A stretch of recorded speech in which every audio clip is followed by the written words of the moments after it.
Well, good morning, and here we are in Kamala. Been here a few times, walked up the track a few times before. We're going to do something different today, and just so you know, if you want to follow these walks, I'll put a link back to a previous walk from here up to Kamala viewpoint, which you will go past. Now to get here, because these walks are basically to try and encourage you to do them, so you need to know where you're going. If you're coming from the north into Kamala, you'll take the second set of lights, turn left, follow the road down past all the houses and a couple of smaller hotels for a couple of kilometres. Then just as you're more or less coming out of it, you'll see a sign, a yellow sign saying please drive slowly on the right. About 3 bungalows there. Follow that road as far as it goes, not that far, and you'll come to here. And just there, as you'll see, is a path or a road, another concrete road. It soon narrows down, but it is paved for quite a way up. And you do have to watch your feet, particularly this time of year when there's been a lot of rain. You get a lot of algae and green moss, which can, of course, become quite slippy. So I'm not going to bother filming as we go up here. As I say, I'll put a link up. I might just film where we do take a turning, where you've got a choice, or if there's something particularly interesting wildlife-wise. It is going to be a warm one today. It's been quite cool in the mornings, about 23 degrees when I've been with the dogs to the beach, but it's already now at 27.5. And I'm expecting it to reach the 30s. It's reasonably sheltered for this first part. But what we're going to do after we get to the Kamala viewpoint, or the Kalim viewpoint, sorry, the road, the path, there is a path continues down. Now, I can see where that leads. It leads actually to Qatar. But somewhere off that, I believe there may be a track going up to what is Phuket'S highest point. Now, I've been up to Phuket'S highest point from the Qatar end, but I just want to see if I can get to it from this side. Might be able to, might not, I don't know. If not, either turn around and come back this way, or carry on walking to Qatar and probably grab a taxi or something and get a lift back up here. Okay, so that's it for now, and we'll head off up here. The only why I started wearing sunglasses, I've never worn sunglasses in Phuket for the best part of 20 years, but I've been having a lot of problems with dry eye lately, and I think it was my sister suggested, well, really in bright sunlight you should be wearing glasses, because that's not going to help either. So I'm following her advice, and that's the reason why. So off we'll go.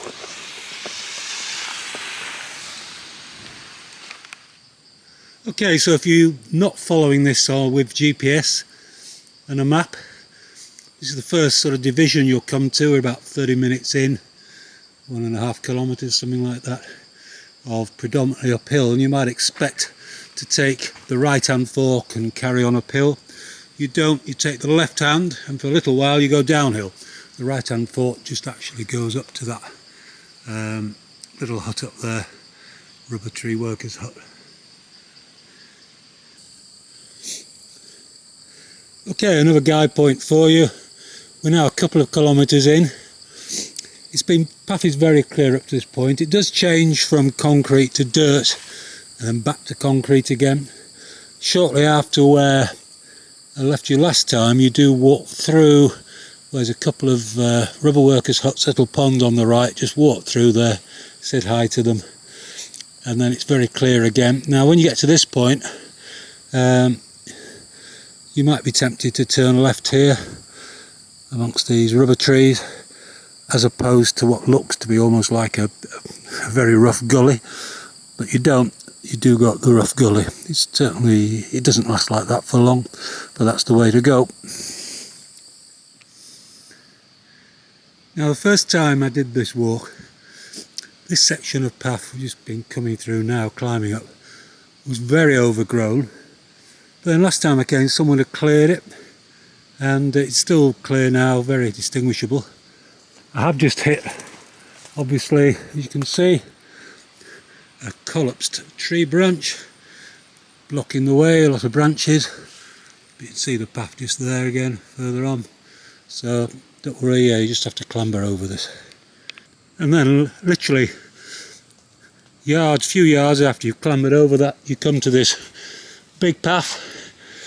It's going up to the right, down to the left. Okay, battery just had to change there, so just to repeat, the path's going up that way, down this way. Surprisingly, considering the way we travel is, we've been travelling is basically up, we go the down way this way. That path there does, I think, go on, you followed it, would take you down to sort of Callan, although it's not the path you would take generally. It's not the main path going up to the Callan viewpoint from Callan. Okay, onward. Yeah, as you can see, this path has become actually a road, even paved this section. I mean, you can go even further if you're a four-wheel drive. But we reached this, what I call a T-junction. You can't miss this. On the left there is a sign pointing to Patong zipline, and indeed trucks can drive up there. I've been up there so far to about what was the highest point, in case there was a view, but there wasn't. We want to continue this time right though. Again, we're now going up and Callan viewpoint before too long, and then I'll speak to you again there. So we've just come up here. The steps by this government building here take you up to the Callan viewpoint, which is it's only just literally 20-30 steps up there. This road, you can actually drive up it. I'm not sure if you need four-wheel drive or not, but certainly a motorcycle will come up. Comes up from Callan to here and then continues on the way we've been. Now we're actually now going to bear left here, and this path is marked, but it is marked, it continues, where it's marked, it continues down, or goes up for a while, but then drops into Katu. So I'm going to be keeping my eyes open for after we've gone along a bit, for a path that may go off up to the left, because that's where I want to be. Okay, as you see, I've got sunglasses off, I've got hat off. It's actually quite windy, getting the odd spot of rain. Certainly no sun about, a lot of cloud. I shan't complain if it does rain. It's keeping it a lot cooler. So, onward. One thing I always forget, something I've forgotten this time, is a towel. So if I look rather wet, sweat, that's the reason.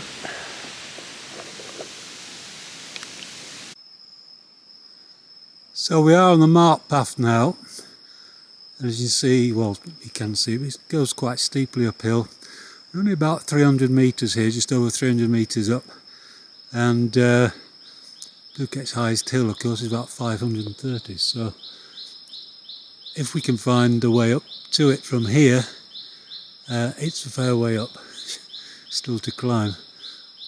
Very big boulders on this path. It's obviously been formed, but even a four-wheel drive truck is liable to have its something ripped out trying to come up here.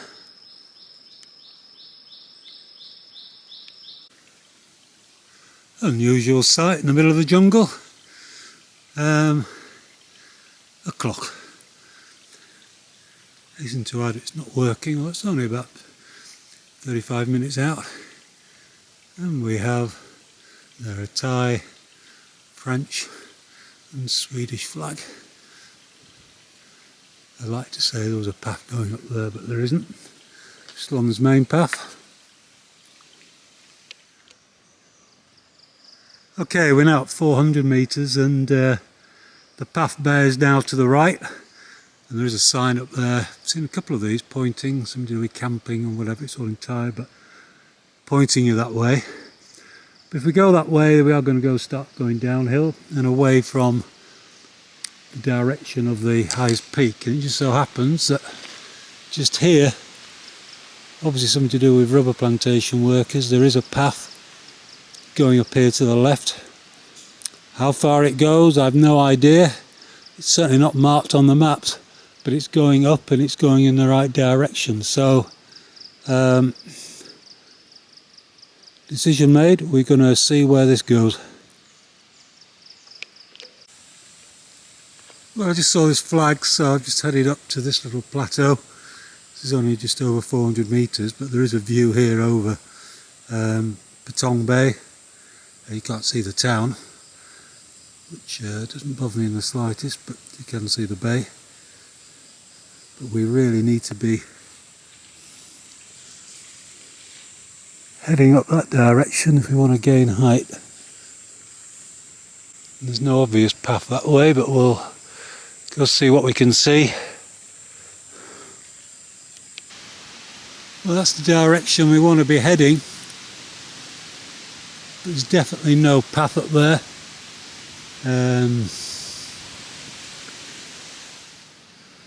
Okay, now just coming down from that little viewpoint back towards the main path, which is down there. But I can see this, there's a faint path going up this hill here, and although it's a fair way to go after that, it is nevertheless going in the right direction. So I might just try going up there, see what happens. Probably end up coming back down again, but okay, so this is quite interesting. We just come out through down here and we're on this sort of plateau. You can see there's all these sticks with bags on them looking like flags. There's some sign of life here. Obviously some rubber worker being up here, and there's obviously another way down or up that way. But looking at the map, we're about 500 metres now from what is Phuket's highest point in that direction.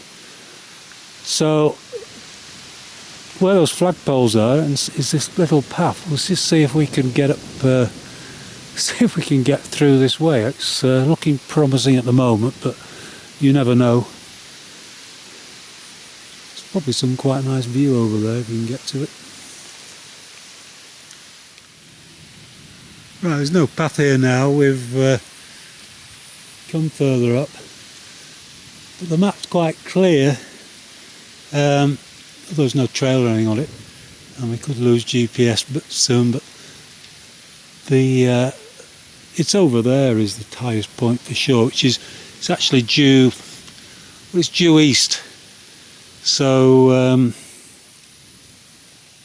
it's where we're.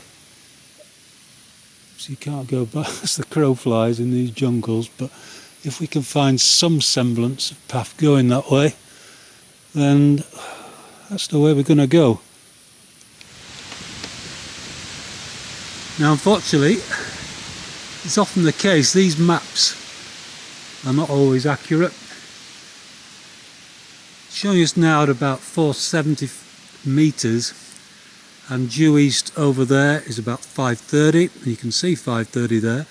The contours on the map show a sort of gradual climb, slow climb going up there, when in reality it's a sheer, almost sheer drop down into a ravine down there. Same over there, and that's sort of going from east northeast to east southeast. Every direction you're going down very, very steeply, even if you can get down, before presumably then having a very steep climb back up, probably through overgrown jungle. So that is not the way. I'm just going to try along there a little way, but if not, see if we can come round and come back round, head south a bit and come back round like the other way round. Well, we've cut our way through the jungle with the trusty secateurs. We've now come out into some sort of clearing. Totally in the middle of nowhere, obviously.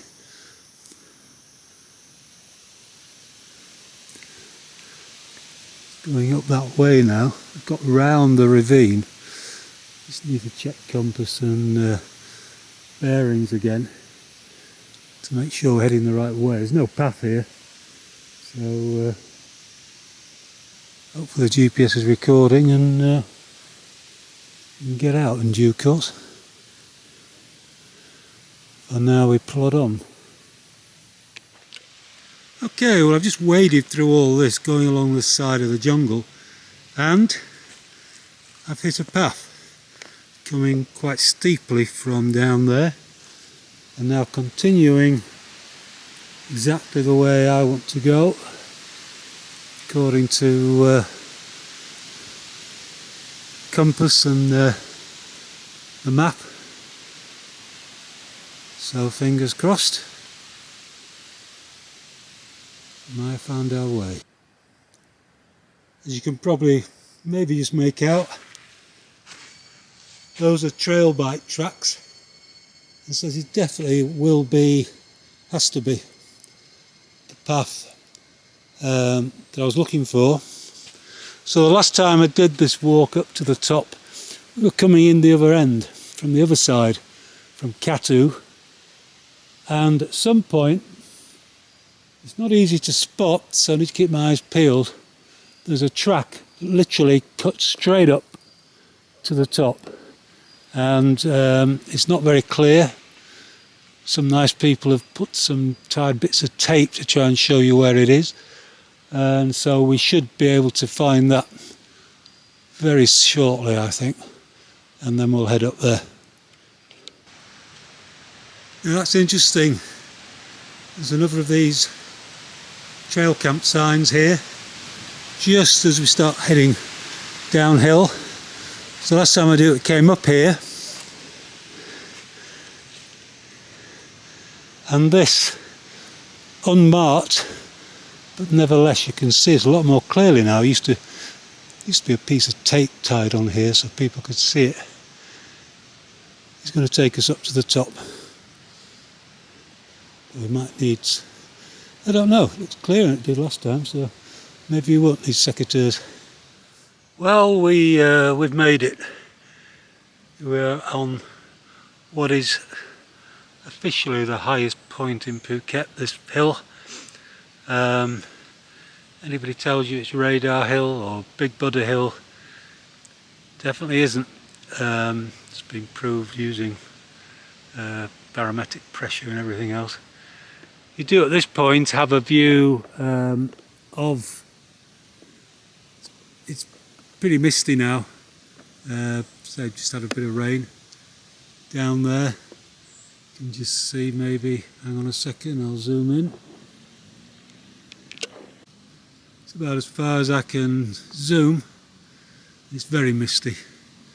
Well, I haven't found those two poles next to each other sunk in the ground, but I have cut my way through. Nobody's actually been up here for quite a long time, and I'm at a point now where every direction is down, so you cannot go any higher than this. So now I've cut a track through, I'll head my way back down. Okay, well, I did say it'd be slippy coming down from the top there, and it was. I ended up slipping, but I'm happy to say a little bit muddy, but it's a soft landing. So now we're going to head left and we're going to go back. Well, not the way we came. I'm going to actually follow this path to see where it actually comes. It must join the main path that I turned off at before, and no idea if it involves what it involves going this way, but we're not retracing our steps anyway, not until till as we get towards the viewpoint. I'm just going to get some water from this stream a bit.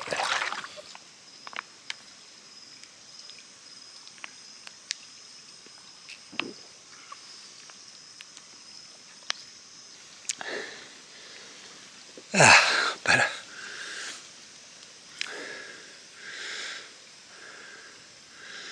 We're virtually back to the main path now, and it's a few hundred metres past where we turned off, but as you can see, it's here this would be the way to come if you wanted to make it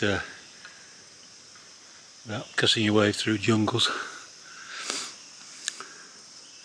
Okay, some grapes and then I'm going to get off. So I'm not much doubt where you need to turn. This is quite a big junction, but a little signpost here. I've never seen these before, obviously quite new. It's pointing you up that way, which take you back down to Katu. If you want to do this highest peak and you don't want to do what I did before, just keep coming down this path, and when you come to this house then you literally bear left and go on up there, and that'll take you up there straight through, no problems. Well, I said it was treacherous coming down here. Slipped once right at the beginning, now I'm birched at the bottom and I slipped again. Problem is I've broken or dislocated my ankle, so I've just called Tris who works on me, he's going to try and find me, but I'm not far from the car, so I'm just hutching myself down now, slowly but surely, so because you can get a car to just down there. So yeah, unfortunate end to this walk, but there you go, these things happen. See you later. Well, as you can see, I did manage to break it very well. In fact, in 3 places on both sides of the ankle, and I'm now carrying quite a bit of excess metal. Don't know when I'll be able to walk again, but it'll be several weeks at least. Having said all that, I really did enjoy that walk and highly recommend it. It's about 14 kilometres in total, and you'll go up and down, total ascent around about 600 metres, but just take care coming down.